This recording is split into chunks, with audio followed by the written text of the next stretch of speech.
apesar de tudo e de todos, fomos campeões da Copa do Brasil. E é sobre isso que a gente vai falar hoje.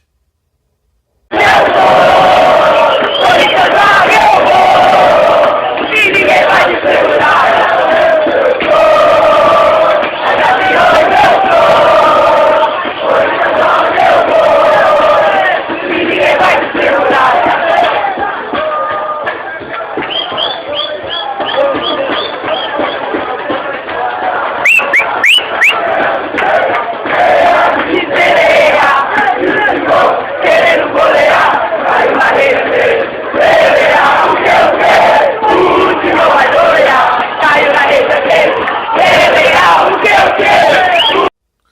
Bom dia, boa tarde, boa noite, boa madrugada, salve, salve fiel, tudo bem com você? Melhor impossível, né? Se inscreva em nosso canal, deixando o seu joinha, ativando o sininho das notificações e, claro, compartilhando com seus familiares e amigos. E lembrando a você que nós não somos um canal monetizado, quem puder, por favor, nos ajude com Pix de qualquer valor e nós iremos lhe agradecer aqui durante nossos vídeos e lives. Legal? Bom, o Corinthians essa semana, na quarta-feira, fez um jogo que a gente poderia definir como medonho, um terror de primeira categoria, catastrófico, né? E aí eu ouvi de vários amigos, será que eles não estavam se poupando? Porque tinha 8 jogadores que, se tomassem um amarelo, com certeza não iriam poder jogar no domingo? E aí eu falei, porra, mas um jogador profissional que não sabe usar os seus recursos sem tomar cartão amarelo, né? É meio complicado, né? Porque não é uma coisa difícil. Quantos que a gente sabe, Ralf, Gamarra, o Ralf nunca tomou um cartão amarelo. Gamarra passou uma Copa inteira sem fazer falta. Então é possível. É possível. E eu estava sem acreditar nisso, nessa teoria. Para mim parecia uma teoria absurda, né? Aí ontem o Corinthians entrou jogando por quarta e por ontem. Sim, ontem o Corinthians jogou o que ele não jogou quarta e jogou por ontem também. Na minha opinião, o melhor jogador do jogo não foi Yuri Alberto, não foi Memphis Depay, não foi Hugo Souza. O melhor jogador de ontem, na minha humilde opinião, foi um jogador que esse ano pisou muito na bola, mas ontem mostrou que ele tem o perfil do Corinthians. José Martínez. O que o Martínez jogou ontem foi uma enormidade. Mateuzinho e Bidu também impecáveis. Mateuzinho, inclusive, foi mais do que o Bidu. Talvez isso tenha sido uma instrução do Dorival. Ranieri destoou um pouquinho, né? Ontem o Ranieri não estava tão bem, mas jogou razoavelmente bem. Eu estava ouvindo a narração da Rádio Globo do Pedro Martelli, e o Pedro Martelli definiu o Bidon, tendo feito a jogada do gol que resultou no gol do Memphis, como Zidane. Não vou dizer que foi tudo isso também, o futebol do Bidon ontem, mas naquela jogada realmente é de tirar o chapéu, né? Michael, como sempre, é aquela coisa, né? Que a gente já conhece. E ainda tem gente que defende que ele tem que renovar. Durma-se com barulho desse. Yuri fez um golaço, deu assistência para outro e perdeu um que a minha avó, que Deus a tenha em ótimo lugar, não perderia. A minha avó, tá? A minha avó. E o herói do jogo, que fez o gol da vitória, Memphis Depay, ele deu uma bela contribuição pro jogo de ontem. Não foi um craque, mas também não foi apagado, né? Agora, o que me chama a atenção é que, embora esse esquema tenha dado certo, na minha humilde opinião, tá? O Dorival errou ontem quando ele tirou o Yuri e o Bidu e colocando Gileri e Choca. E eu explico por quê. Ele poderia, por exemplo, ter tirado o Michael, certo? E colocado o Choca. E colocado o Guinegão no lugar do Yuri. Por quê? Gente, o Vasco estava pressionando. Se essa tática de fechar completamente a casinha não tivesse dado certo e a gente tivesse tomado o empate, Deus o livre e guarde, e aí? Percebe?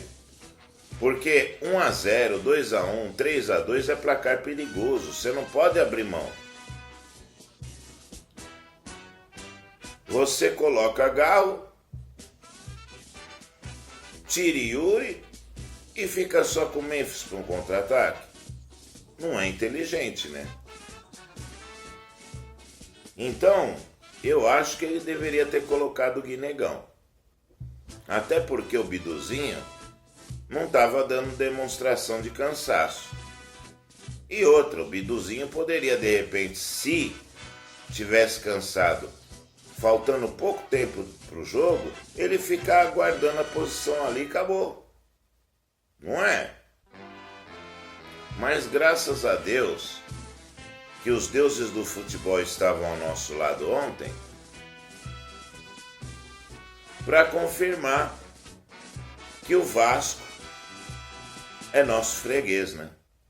Só não é mais freguês nosso do que o próprio tricolor do Panetone, né? Que esse é freguês nosso em casa e fora de casa.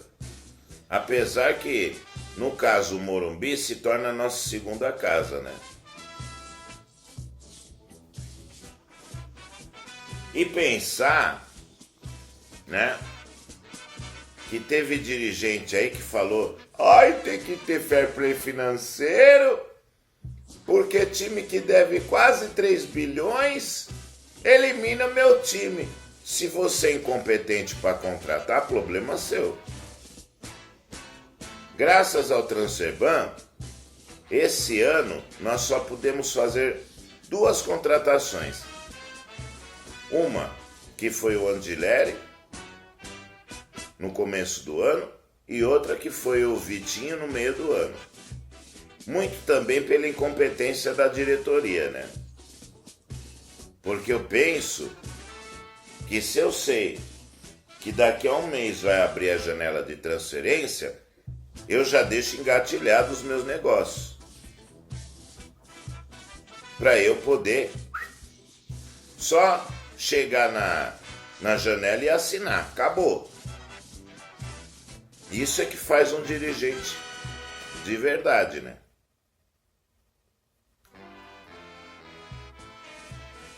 Mas apesar de tudo e de todos, nós ganhamos,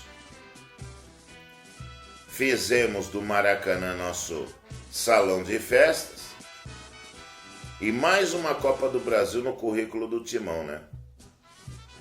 95, 2002, 2009 e ontem. Somos tetracampeões da Copa do Brasil.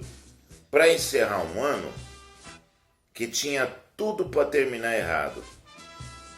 E apesar de tudo, se encerrou com uma vitória brilhante e com mais um título na galeria. Agora é comemorar, comemorar, comemorar e ver os nossos adversários disputarem a Sul-Americana ano que vem. Se bem que tem uns que nem a Sul-Americana vão disputar, né? Fazer o quê, né? É complicado, né? É nessa hora que nós temos que encher o pulmão e com orgulho: salve o Corinthians, o campeão dos campeões, eternamente dentro dos nossos corações, né? Um erro do Vasco, né? Dizem que o Vasco ficou mordido pelo fato de que aqui na arena nós quisemos jogar como nós jogamos no Mundial de 2000 contra eles, né? Todo de branco. E não é que lá eles repetiram a dose?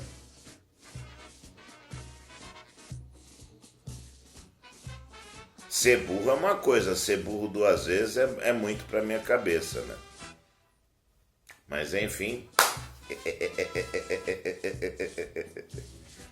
Comemore, torcedor. Comemore muito. Nós estamos na fase de grupos da Libertadores. Agora é esperar que os nossos nobres dirigentes façam o transfer ban cair para que a gente possa, no começo do ano que vem, com inteligência, contratar bons jogadores. Não contratar craques. Mas vocês se lembram que o time campeão de 2012, campeão do mundo, tinha vários operários vindos de Bragantino, de Grêmio Barueri e outros clubes pequenos? Temos que voltar a essas origens. O próprio Dr. Sócrates veio do Botafogo de Ribeirão Preto. Zenon veio do Guarani de Campinas. Não é?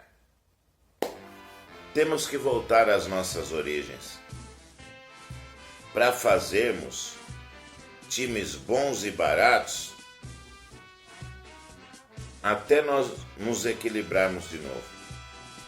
Para aí sim pensar se vale a pena montar um time bom e barato ou se vale a pena investir em medalhão. Eu sou da política do bom e barato. Sempre deu certo com a nossa história. Que você tenha um Natal cheio de bênção, paz e luz. Provavelmente voltaremos antes do Ano Novo para fazer mais vídeo para vocês. Feliz Natal, muita bênção, muita paz, muitas alegrias para cada um de vocês. E até, se Deus quiser, o nosso próximo vídeo. Vai, Corinthians!